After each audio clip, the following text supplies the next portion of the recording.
लोकांच्या प्रश्नांकडे वळण्याआधी माझे काही प्रश्न. फिटे अंधाराचे जाळे गाणं आहे ते तुम्ही एका अल्बम मध्ये स्वतः ज्यावेळेला रेकॉर्ड केलं स्वतःच्या आवाजासाठी त्याचा टेम्पो खूप कमी ठेवलेला. कमी ठेवलं. क्या बात आहे. आणि प्रश्नच नाही. अरे आदर्श आहात तुम्ही आमचे. अभ्यास नाही केला तर कसं चालेल तुमचं. आणि ज्यावेळेला बाबूजींच्या बरोबर ते डुएट केलं त्यावेळेला त्याचा टेम्पो वाढवला थोडासा. त्यावेळेला टेम्पो जास्तच होता त्या गाण्यात कारण ते सिनेमातलं गाणं होतं.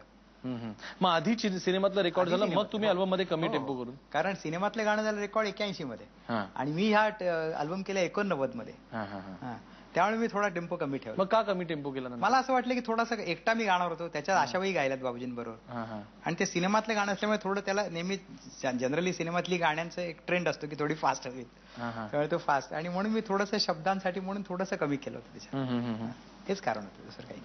मग दोन्ही जे टेम्पो जास्त आणि कमी त्याचं आम्हाला थोडंसं डेमॉन्स्ट्रेशन देता का दाखवता का. हो प्रयत्न करतो. अरे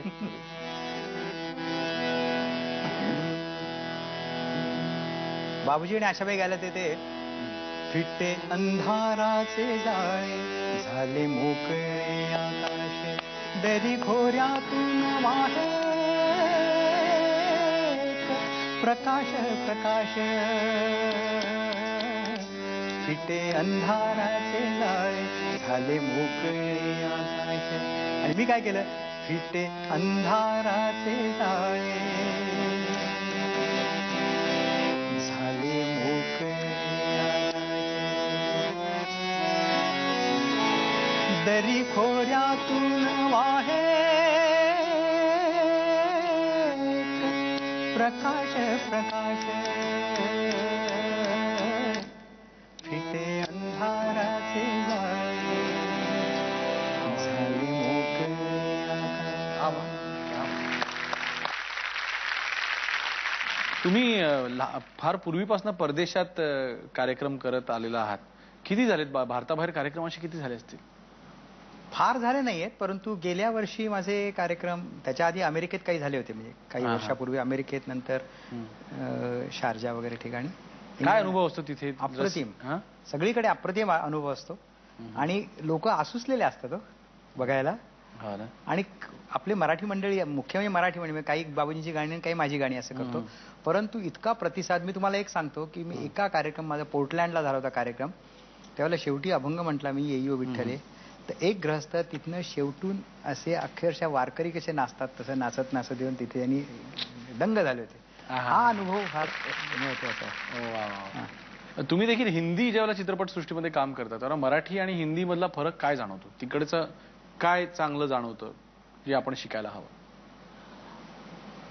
चांगलं म्हणजे खरं तर काम टेक्निशियन्स आपल्याकडे खूप चांगले आहेत. टेक्निशियन्स तिकडे पण चांगले आहेत आपल्याकडे खूप चांगले आहेत पण आपल्याकडे डिसिप्लिन असते. आपल्याकडे थोडंसं होमली वातावरण असतं म्हणजे तितकं प्रोफेशनल वातावरण जितकं हिंदीत असतं तितकं आपल्याकडे काही वेळेला नसतं. थोडंसं होमली अंडरस्टँडिंग मैत्रीपूर्ण कारण ऑलमोस्ट सगळेजण एकमेकांचे मित्र असतात. तशी इंडस्ट्री म्हटलं तरी माणसं किती छोटीशी आहेत मुठभर म्हणावी तेवढी माणसं आहेत त्यामुळे प्रत्येकाचा रॅपो असतो प्रत्येक एकमेकाला ओळखत असतात. पण हिंदीत प्रोफेशनली तुम्ही तुमचं काम करा मोकळे. विशेष करून प्रियदर्शन सोबतचा अनुभव कसा होता. नाही फारच सुंदर होता फारच सुंदर. म्हणजे प्रियदर्शन बरोबर आता मी 4 पिक्चर केले. त्यांचं मुळात त्यांची खासियत अशी की ती सीन मधनं सुरू करतात. मधनच सीन कुठला तरी सुरू होतो आणि मोठा शॉट लागतो आणि ते स्वतः एडिटर असल्यामुळे ते पुढचं मागचं बोलायला देत नाहीत. तेवढं जेवढं मी सांगतो तेवढं बोलायचं. त्यामुळे नवीन काय काम करताना काही वेळेला अडचण येते. आपल्याला क्यू घ्यायची सवय आहे किंवा क्यू द्यायची सवय आहे तर मग ते नाही ते नाही करायचं. मी जेवढं सांगतो तेवढंच म्हणायचं. एवढं इथनं एवढा सीन करायचा आणि त्यांची पद्धतच वेगळी आहे काम करण्याची. पण फार गंमत येते त्यांच्याबरोबर काम करायला. आणि म्हणजे आता बिल्लूतला सीन होता बिल्लू बारबार मधला शाहरुख खान बरोबरचा तो त्यांनी अगदी मोकळा सोडला मला की ते म्हणाले की तुला जे वाक्य त्यातली परमिटेशन कॉम्बिनेशन चुकीची म्हणायची तेवढी म्हणत राहा आणि मी शूट करतो. पण खूप आणि मजा येते काम करायला.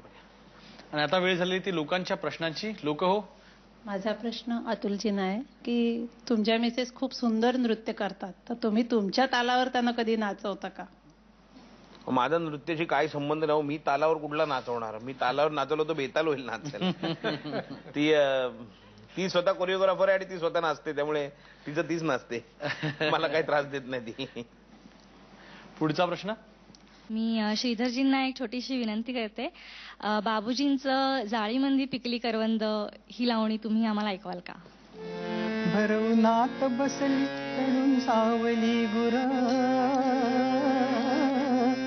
नाही चिंता त्यांची तिने सांज पातुर.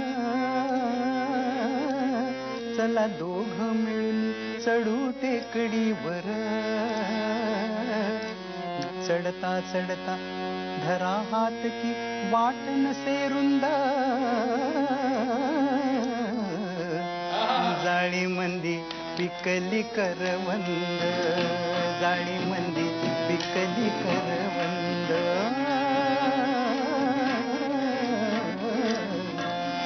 जाळी मंदी पिकली करवंद. किती जुनं आहे गाणं? 50-52, 1950-51 त्या सुमाराची गाणी येते. पुढचा प्रश्न. तर माझा प्रश्न श्रीधरजींना आहे. श्रीधरजी, आपल्या मातोश्री हिंदी आणि मराठी चित्रपटातल्या ज्येष्ठ आणि श्रेष्ठ गायिका म्हणजे ललिता देऊळकर ह्या हयात असताना ह्यांची महाराष्ट्र शासनाने काहीच दखल घेतली नाही, हे आम्हाला खुपते. तुम्हाला याबद्दल काही म्हणायचंय का? खरं म्हणजे मनाला थोडा त्रास होतो की तिने इतकी गाणी गायली. म्हणजे बाबूजींच्या आधी हिंदी चित्रपटात माझी आई गायची. चित्रकारांबरोबर किंवा तुम हमारे रफी साहेबांबरोबर तुम हमारे हो न हमको तुम्हारा ही आसरा, किंवा मोरे राजा हो ले चल नदिया के पार रफी साहेबांबरोबर, ज्याच्यामध्ये साजन पिक्चर होता, दिलीप कुमार आणि कामिनी कौशल. ते म्हणून दाखवतो एकदा, मग पुढचं उत्तर देऊ.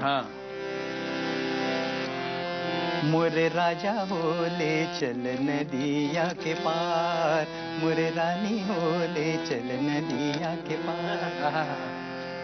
हे गाणं किंवा त्यामुळे वाईट वाटतंच की महाराष्ट्र शासनाने किंवा दखल घेतली पाहिजे होती, परंतु असं वाटतं की तिला एवढी लोकप्रियता मिळाली त्यावेळेला, त्यामुळे आणि लोकांचं प्रेम अजूनही जसं आहे की मला परवा ईमेलवर तिचं गाणं मला अमेरिकेतनं माझ्या एका मित्रांनी पाठवलं.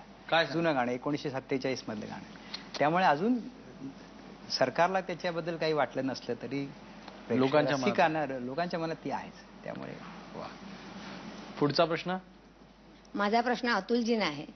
आपल्याला पुलंना प्रत्यक्ष भेटण्याची संधी कधी मिळाली का? हो, म्हणजे माझ्या सुदैवाने व्यक्ती आणि वल्ली नाटक करत असताना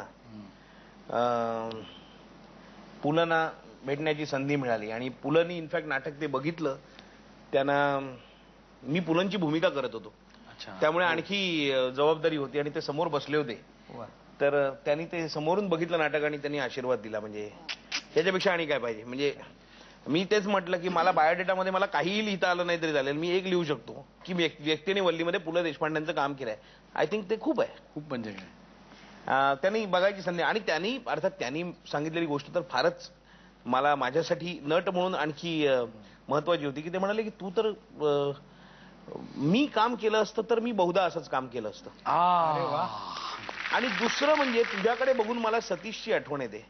म्हणजे सतीश दुबाशी म्हणजे त्यांचे मामे भाऊ. हो, सख्खे मामे भाऊ. आणि त्यांचेही असे कुरळे केस, थोडस माझ्यासारखा चेहरेपट्टी होती. तर आणि काय पाहिजे म्हणजे. क्या बात आहे, क्या बात. म्हणजे पुंडलिका भेटी परब्रह्म आल्याचा फील त्या दिवशी मला आला की त्यांनी आपलं नाटक बघावं समोरून. हो ना. आणि काय पाहिजे.